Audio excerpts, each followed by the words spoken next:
On y va maintenant avec la lecture de l'Évangile de Luc, chapitre 1, les versets 13 à 17.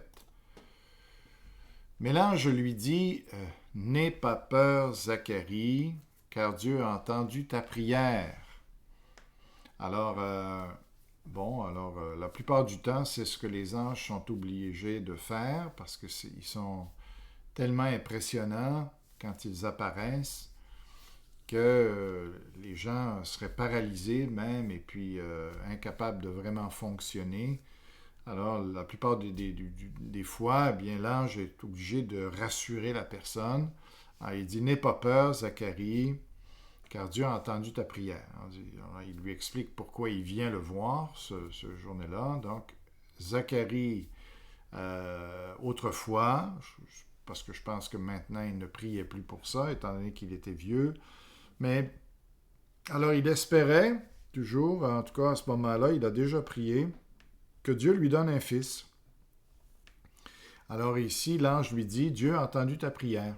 Alors même si ça n'a pas été répondu sur le coup, parce que Dieu avait son plan, eh bien, Dieu avait entendu la prière de Zacharie. Alors des fois, Dieu peut entendre nos prières, ça veut dire aussi qu'il veut y répondre, mais ça prend du temps avant de voir, qu'on voit l'accomplissement de ça. Alors c'est ce qui est le cas ici de Zacharie, qui ne devait plus prier à ce moment-là, probablement en tout cas, puisqu'il était âgé. Et ça dit ensuite, Élisabeth, ta femme, te donnera un fils que tu nommeras Jean. Alors je le répète, ça impliquait un miracle. Alors, tu en seras profondément heureux, et évidemment, juste le fait d'avoir un fils, c'était quelque chose, après ne pas en avoir eu pendant des années. Alors, tu en seras profondément heureux, et beaucoup de gens se réjouiront au sujet de sa naissance. Et là, il explique pourquoi. Car il sera un grand serviteur du Seigneur, il ne boira ni vin, ni aucune autre boisson fermentée. Alors ça, c'est parce que dans l'Ancien Testament, quand quelqu'un voulait se consacrer à Dieu pour un temps particulier, il s'abstenait comme ça de vin, de boissons alcoolisées. Et puis pour se consacrer à Dieu, donc il faisait un sacrifice, et de cette manière-là, et pour être sérieux par rapport à Dieu, montrer son sérieux. Alors,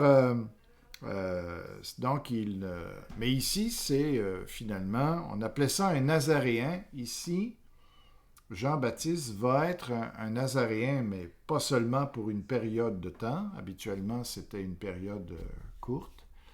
Mais lui, ça va être pour le reste de sa vie.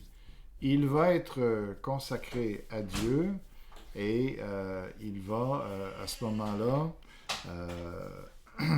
servir le Seigneur toute sa vie. Donc, Jean-Baptiste, c'est quelqu'un de spécial. Il sera rempli du Saint-Esprit dès avant sa naissance. Alors, le Saint-Esprit, c'est la troisième personne de la Trinité, ici, qui a la fonction de diriger les hommes de Dieu dans ce que Dieu a prévu pour eux.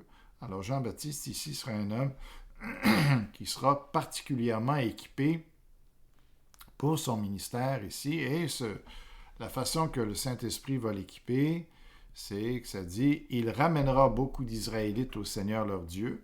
Donc, il va avoir la capacité, quand il va parler, de toucher le cœur des gens pour que les gens se sentent appelés par Dieu, se sentent rappelés par Dieu à mettre Dieu dans leur vie comme une priorité. Alors, on voit, il va d'abord réconcilier les hommes avec Dieu, et après ça, il viendra comme messager de Dieu avec l'esprit et la puissance du prophète Élie.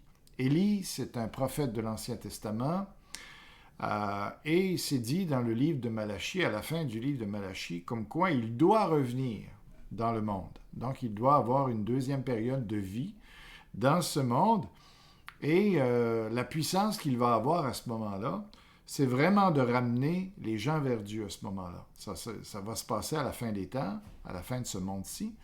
Et Élie doit revenir. Maintenant, Jean-Baptiste va avoir lui aussi cette puissance-là qui est de réconcilier, ça dit ici, pour réconcilier les pères avec leurs enfants et ramener les désobéissants à la sagesse des justes. Donc, le péché, non seulement nous éloigne de Dieu, ce qui est une catastrophe, mais en plus, ça nous éloigne ça divise les familles, ça brise les foyers. Alors ici, Jean-Baptiste va servir non seulement à réconcilier les gens avec Dieu, mais quand les gens sont réconciliés avec Dieu, ils se réconcilient aussi les uns avec les autres, parce que Dieu nous appelle à l'amour, à l'unité, à la paix et tout ça. Donc, on comprend la chose. Puis, ramener les désobéissants à la sagesse des justes, ça veut dire ramener les gens à la parole de Dieu pour qu'ils suivent la parole de Dieu. Il formera un peuple prêt pour le Seigneur. Ici, le Seigneur, c'est Jésus-Christ. Donc, Jean-Baptiste va avoir la fonction de préparer les gens à la venue du Jésus pour qu'ils acceptent Jésus comme sauveur. Voilà pour la lecture.